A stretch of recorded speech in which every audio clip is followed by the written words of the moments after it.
Hi guys, it's Tana J.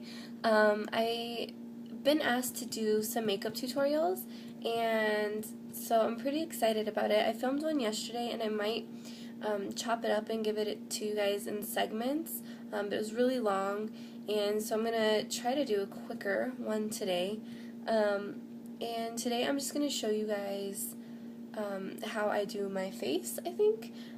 Because I do some things to it that I just learned recently, and I think it gives you like a really polished and finished look.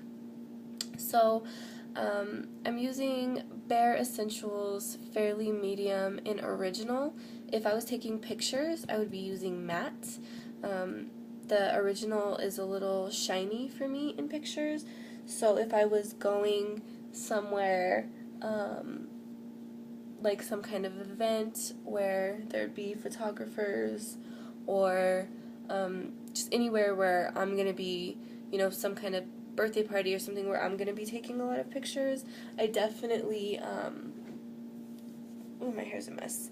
I definitely would use the matte. And so to contour, I'm using American Beauty Original Foundation in Deep Cool, and it's a matte color. I'm using a matte color for my cheeks, even though I'm using an original color for my all over face, because I'm using this to contour.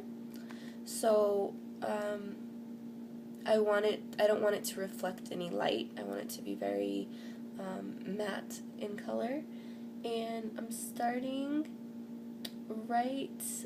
right above my ear, and in a downward swooping motion, I'm following the bottom of my cheekbone, but I'm also bringing it up a little bit higher because I like the appearance of higher cheekbones sometimes, and especially if you're not going to be wearing a lot of makeup that day, if you contour and you make your cheekbones a little bit higher, it'll just give you a more polished appearance. And then I'm taking it on the sides of my nose and reshaping my nose a little bit. I like, my nose is thin.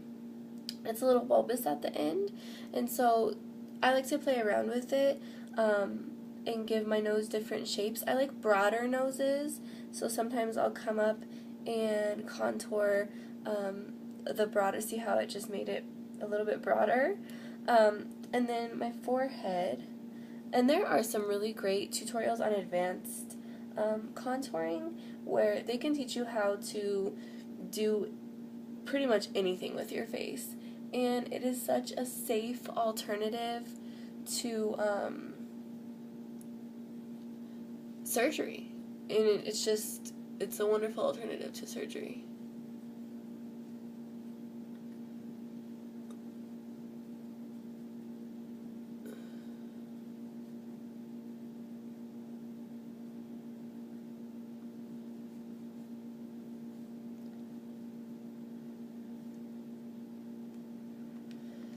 So that's that. And don't worry, I won't leave these lines this dark. I'm going to go ahead and go back through and blend out.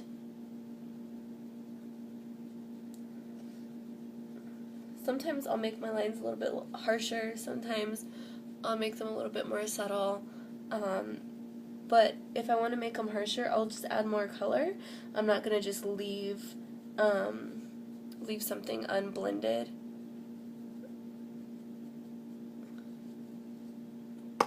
And then to highlight, I'm going to use the BH Cosmetics Malibu palette just because that's what I have right here, so for the sake of time. I like to use this small foundation brush. I don't use it for foundation. I like the more full coverage ones. So I'm going to go ahead and use this one. And you want to contour the triangles of your eyes and bring it up on top of your cheekbone and make that pop. And then do the bridge of your nose and this little T right there. I do the top of my lip just because I have thin lips, and I like to make them, give them the appearance of being fuller. And so sometimes I'll just leave my face like this, and sometimes I like to add a little bit more color.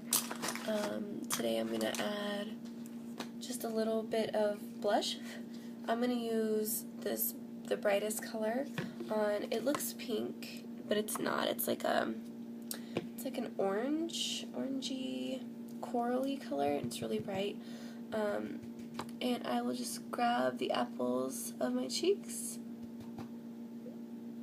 And then that is a matte color, and I don't prefer matte colors on my cheeks, so I'm going to, because I want the light to catch, so I'm going to use this Pure Radiance from Bare Essentials, and just go right over it very lightly, and see how it catches the light a little bit better.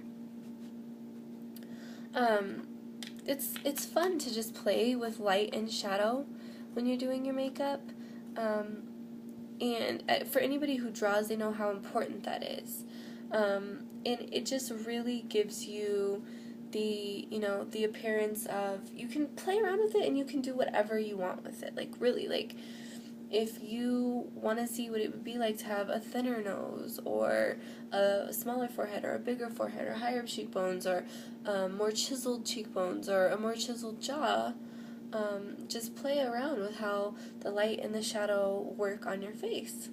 And you can really create like some intense looks with it.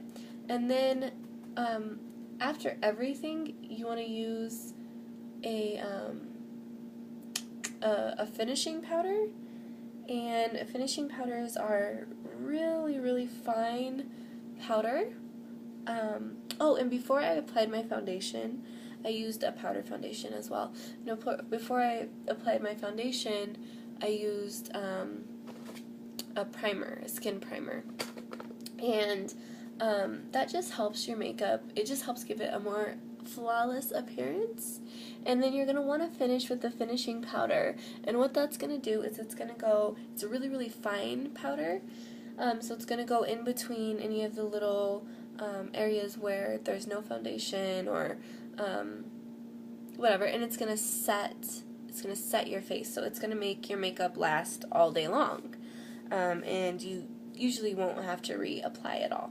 So I'm off to finish my makeup. I'm going to do the rest of it, and I'm going to do that off camera. So have a blessed and beautiful day, guys.